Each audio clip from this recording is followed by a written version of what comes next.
Good evening, everyone. I am Lieutenant Lonnie McHugh, and I will be your instructor today for topic 2.11, Food Preparation Works, also known as the NAVSUP Form 1090.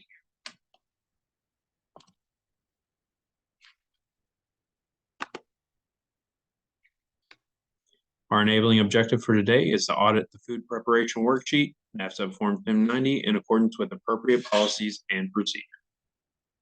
Our reference, of course, is the P-486, Volume 1 and 2.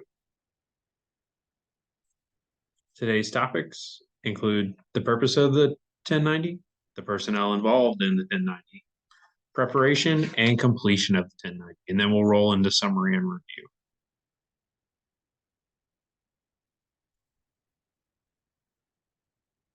Right, the purpose of the NAVSUP Form 1090 primarily is to be a written order from the leading culinary specialist. So that's going to be your culinary specialist chief or senior chief or master chief, depending on where you are, to the watch captain. And the watch captain is the person who runs your galley operation. So they are your kitchen supervisor. And so this order from the lead culinary specialist talks about what food items are going to be prepared and how they're going to be prepared and how much to make.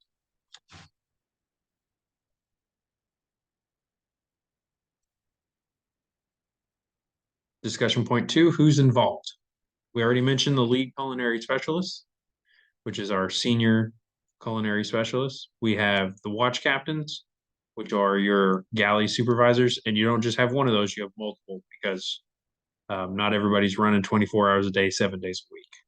Your mess deck master at arms, and your mess deck master at arms is someone from another department that volunteers to work with the CSs and the food service attendants. Your records keeper, who keeps track of your records, and the food service officer.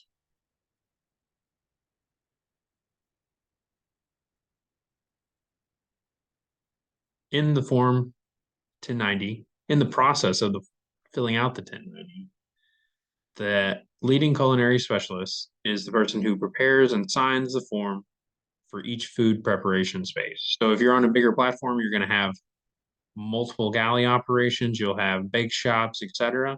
And so you will send out orders to each one of those shops. On a smaller platform, you'll probably just have one that you send.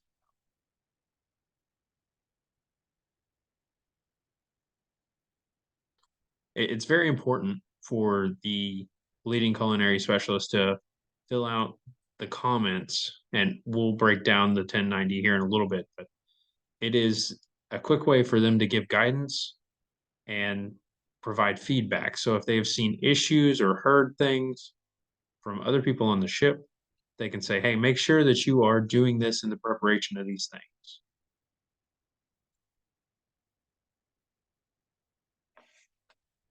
Now, your watch captain, as we talked about, is your galley supervisor. They're running the shift that day.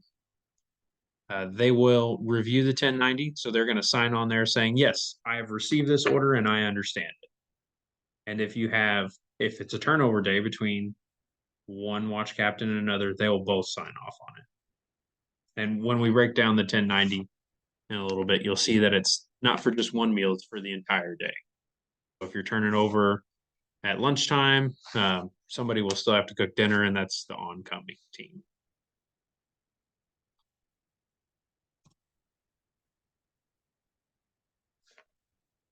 So the watch captain's responsibilities regarding the 1090, they'll fill out the actual portions prepared. They'll make any pertinent comments. They'll talk about leftovers, and disposition of those leftovers. Your mess deck master at arms. So for the 1090, their purpose is to make sure they're keeping track of how many people are coming through the mess line.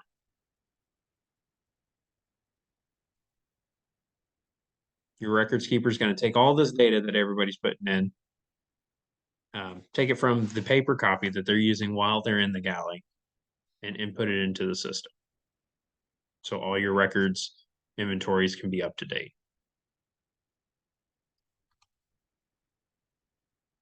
Then we move on to the food service officer responsibility. And this would likely be your role. And your job as a food service officer is in regards to the 1090, is simply to audit the form, make sure it makes sense.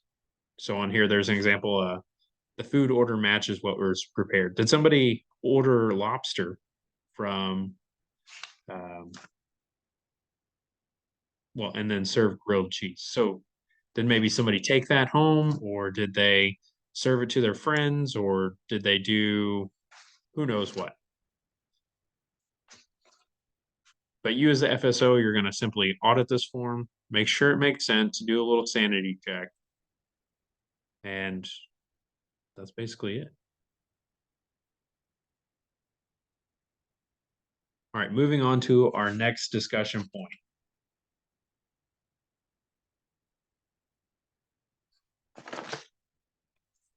Which is preparation of the NAVSUP Form 1090.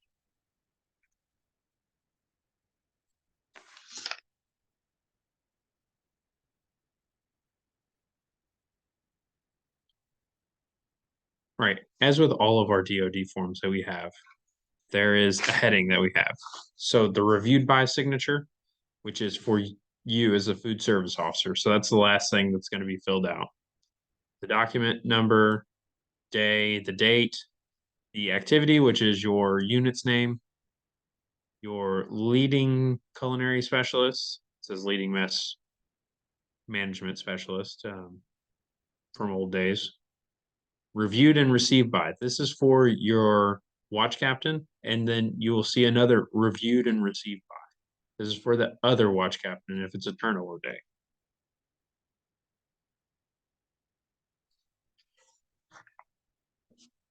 Right. When you're doing the meals, you'll have a predicted meal attendance. And so this is automatically calculated by the food service management software.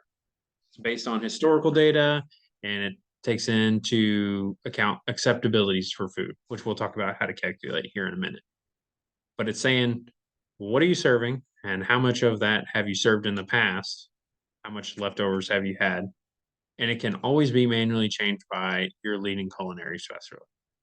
Maybe your leading CS knows something that the system doesn't. Like, hey, whenever we're getting ready to go underway, we serve a lot less food because everybody wants to go home with their family.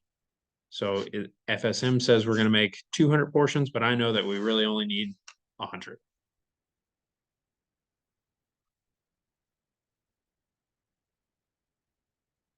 All right. Also on the 1090, you'll see recipe card, menu item, portions to prepare, and actually prepared.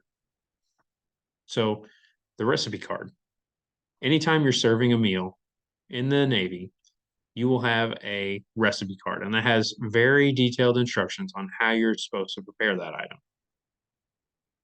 The menu item is simply the name of that item in sometimes short abbreviated form. And then portions to prepare is how much the leading CS says, hey, we want to break this out. Now, actual prepared is how much the watch captain actually broke it. So if you see on here, there's a large difference between a lot of these. So they probably have to answer to the leading culinary specialist why we didn't follow that prescribed order.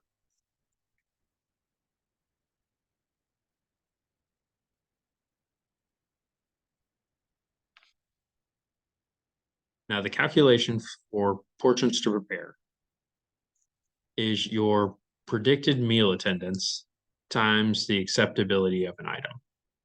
So in our example, we have predicted meal attendance for tomorrow is 250, and the item has an acceptability of 85%. So you make 213, which is 85% of 250. Pretty simple, but then we have to figure out how do we calculate acceptability.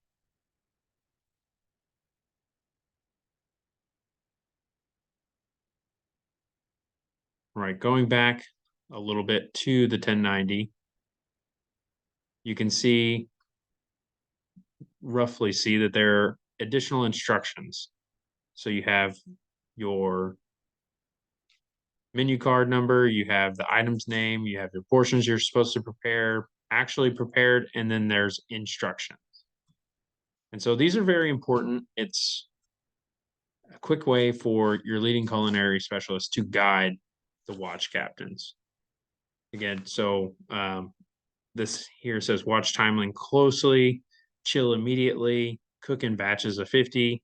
So they're worried about, hey, do we want to cook or do we want to make sure that we don't cook too much? Or are we worried about, hey, if we don't cook enough, then there's a long lead time on how to cook these things. Just how does our leading CS want the watch captains to run the galley and how do they want the food made?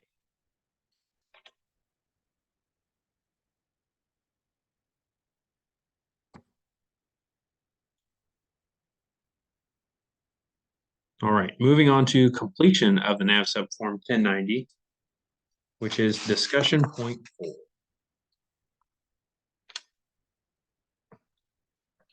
All right, so on our far right columns, we have comments, dispositions of leftovers, meal attendance, actual fed, acceptability percentages, then required signatures and audits. So on here, you can see portions left over. So pretty self-explanatory, but if you made 100 portions and there's about 7 portions left over, you served 93, there's 7 left over. And so then you would know you have an acceptability rate of 93%. So you can see in here where it says prepared as needed, or they discarded leftovers. Some of these they saved, return, left out for crew.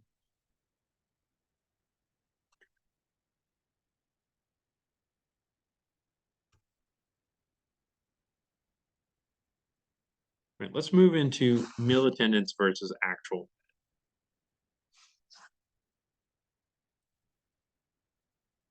So if you remember, our leading culinary specialist, with the help of FSM, determined how much they thought we were going to serve that day.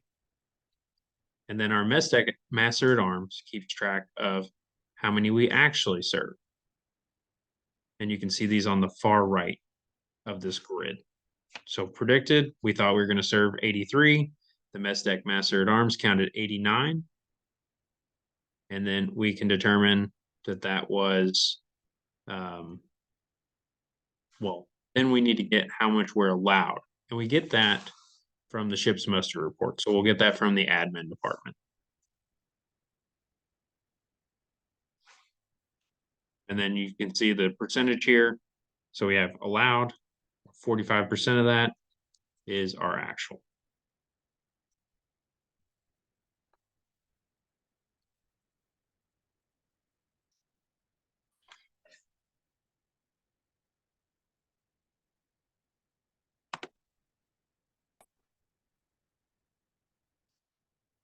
Now we're going to move on to acceptability percentages. This is how much the crew is going to eat what we're serving. So are they going to eat 50%? Or will 50% of the crew eat this item? Do they enjoy this item? 85%? Will 100% eat this item? So there are 3 methods for calculating our acceptability percentages. And so when the food item doesn't run out, so say we made 100, we serve 70, and we have an acceptability of 70%. When the menu item runs out, but additional amount of the same item is prepared. So you have the Jack of the Dust there. The Jack of the Dust breaks out more items. So you will add that together. And we're going to go through this calculation in a second.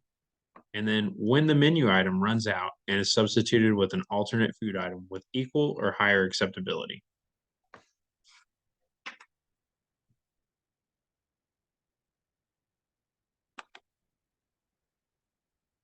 All right, so our first method, which is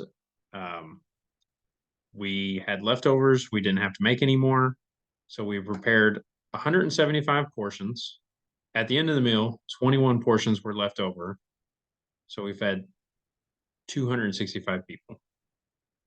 So we have 175 portions made, minus the 21 portions left over divided by 265, which are the total people fed for the day, equals 58%. So that is our acceptability. And so that's saying 58% of our crew wanted to eat this meal.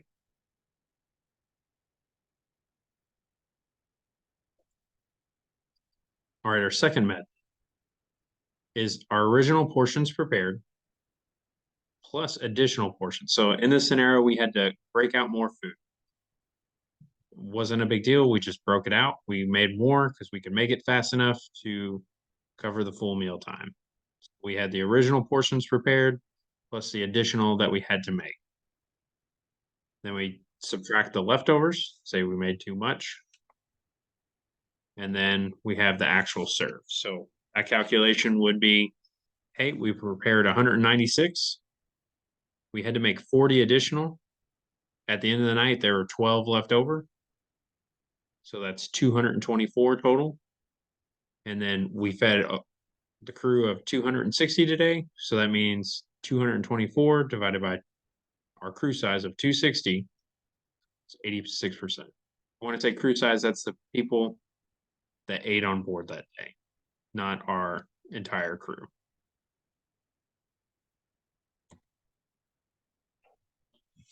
All right, and our third method is if the item runs out and we replace it. So this one's a little different. If and when the item runs out, you simply keep track of all of your numbers at that point. So in this one, we had 80 portions of Swiss steak. We ran out at 163 customers of our 260. So then we calculate that of the 160 that have been served, 80 wanted it, and that's 49%. A little bit misleading, but we can annotate, hey, in the future, we need to break more of this out.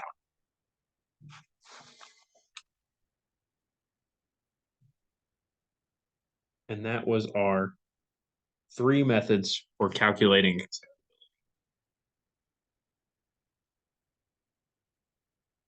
All right, moving on to required signatures. On a normal workday, Tuesday, Thursday, Saturday, and Sunday. And this really depends on your galley's watch rotation schedule.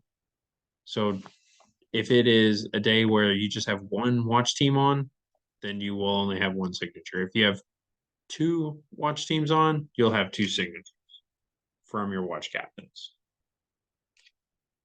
The FSO's signature is required, of course.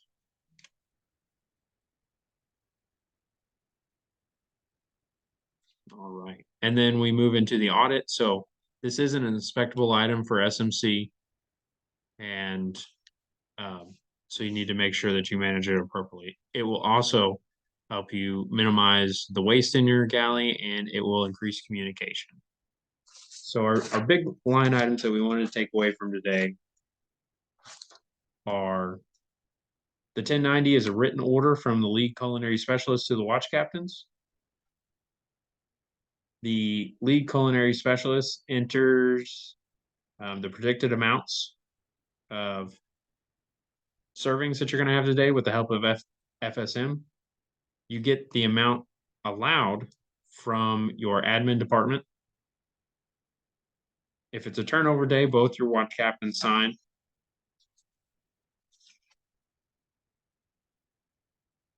When you're looking at portions to prepare, it is your predicted meal attendance times your acceptability for that item. You have 3 methods of calculating acceptability, and that's that. The first one is your portions prepared minus your portions left over divided by your crew served. Your second is when the item runs out. So then you have your item runs out and you make additional. So you have your amount prepared plus your additional made minus your leftovers minus your crew fed for that day. And then our third is if we run out of an item, then we will stop all of our counts right there and mark the acceptability at that point. All right. And so we met our enabling objective of being able to audit the food preparation worksheet. We know what goes in each spot on the 1090, and we know how to look at that and make sure it makes sense. We hit our discussion point of the purpose of the 1090, the personal responsibilities for those individuals who work with the 1090, the records keeper, the watch captains, the mess deck master arms, the food service officer, your lead culinary specialists.